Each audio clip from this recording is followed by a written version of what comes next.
Hello. This is just a very short little haul of books that I picked up. I had gone out on Saturday to a coin show. I actually forgot to show this in the last. And this is the next one, coin show here in Edmonton. It's in the fall. So I'll figure I'll show that just at the beginning. For those that live in Alberta and might not know that there's coin shows in Alberta, but after I was done at the show, I went down to Weebook Inn on Jasper Ave, and I just sort of went through their dollar bins. I figured, oh, let's see what I can find. So, in no real order, I guess, just stuff out of the dollar bin books.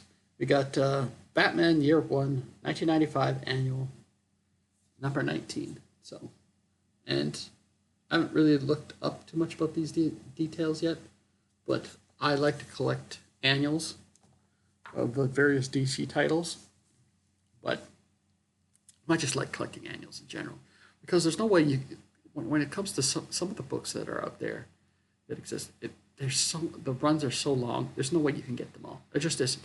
So another idea that I've had is just collecting like if you're going to put a run together of the annual for those series. So that's sort of a frame of mind for me of what I might be doing. Anyways, all these are in the condition that I found them in. So next up, we have Crisis on Infinite Earths number 2. And it was bagged and boarded. And I was like, okay. And it was just in a dollar bin. So, and it's a very nice looking copy. I looked at it, I was like, is that a reprint? And I'm like, but no, it has the right price and stuff on it. So I was like, okay, that's a good find. There was also number 1 in the 6-part miniseries by Byrne and Giordano, Man of Steel. I think I just saw Matt from Matt Likes Comics. I'm pretty sure he just showed this recently. I just watched a video where he just showed it recently. The video might be older. I don't know. Also, they had issue number 390 of The Incredible Hulk. This is War and Pieces Part 1 of 3.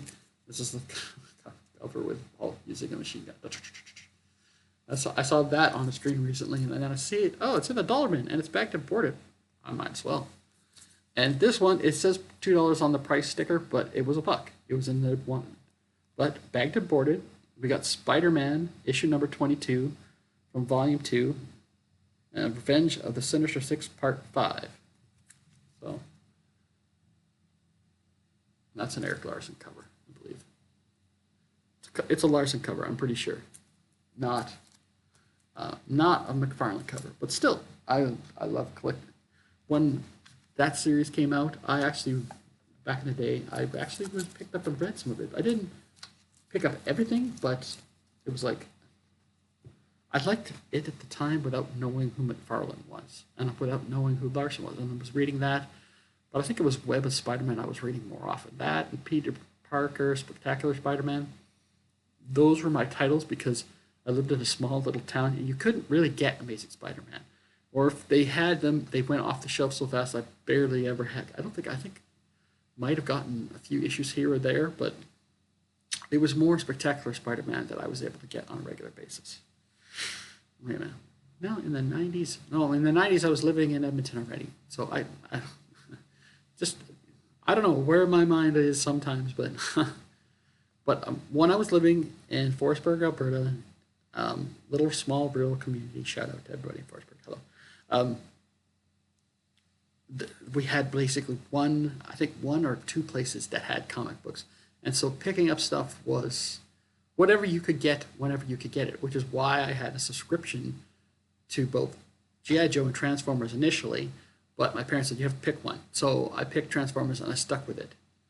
And everything else that I tried to pick up at the time, it was whatever I could find. And everybody has those stories. So, okay, so there's 2 more books here. I guess they're very short little haul with a little bit of meandering. But we have issue number 31 of Ghost Rider, Volume 1 Ghost Rider, 35 center. It's very beat up. I wasn't sure whether I was going to buy this or not. It's in, even if someone like cleaned it and pressed it and all that, it still would not be in the best of shape. But I bought it to have it to my collection because this is now only the fourth comic from this run that I now have. So it's mostly was meant to be a run filler, and well, not really a run filler. I'm not going to try to collect the run. I'm not, no. But it's a reader copy. Now I'm going to end with this.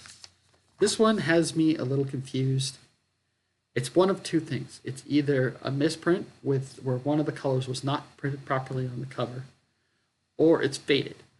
Probably the second is what it is. But we have issue number 211 of the Incredible Hulk, a 30 center. And if it's faded, it's almost wildest faded little. It's like, I don't know if it's faded or not, or if it's just because it's weird. It's got this. The top part is got a spine roll, and the spine, even the spine rolled part of it is blue instead of green. So it's like, did somebody leave it out and it got faded before it got its spine roll? But I don't know. And from what I've heard is, because the blues are usually the last to go, and this blue that's on here, that is actually the color that is on the comic book for it. But when it comes to the idea of blacks fade, I can't talk today.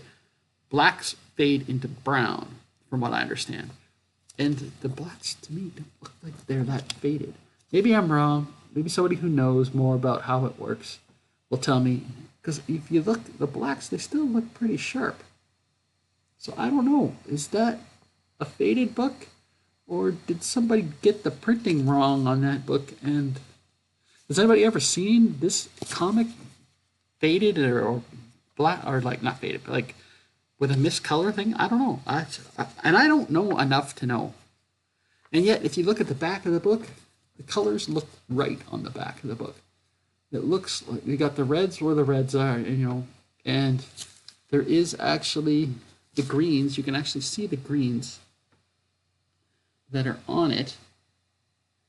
So what? Somebody left it like faded out in the sun, but somehow the spine roll area also faded under the sun, yet it never got flipped over and didn't fade the back. I have no idea. I'm confused. Somebody help me. Because I watched some videos, looked at some articles about faded comic books versus whether it's a misprint, and I still don't know what that book. I have no idea. If it turns out it's just faded, so be it. It's still an early issue of Incredible Hulk, so I'm happy to have it. Anyway, that's the comic book video for today. I already had posted my results of my trip to the coin show. I looked up if you watched that previous video, I looked up that French 5 cent or centivos or whatever it's called, and I'm pretty sure I got ripped off. But it's still a cool coin to have, so I'll just chalk it up to a learning experience. Anyway, so that's it for this small little haul of comic books that I got on the same day I went to a coin show. All right, thanks for watching. It's greatly appreciated. I hope you're having a great day. Bye for now.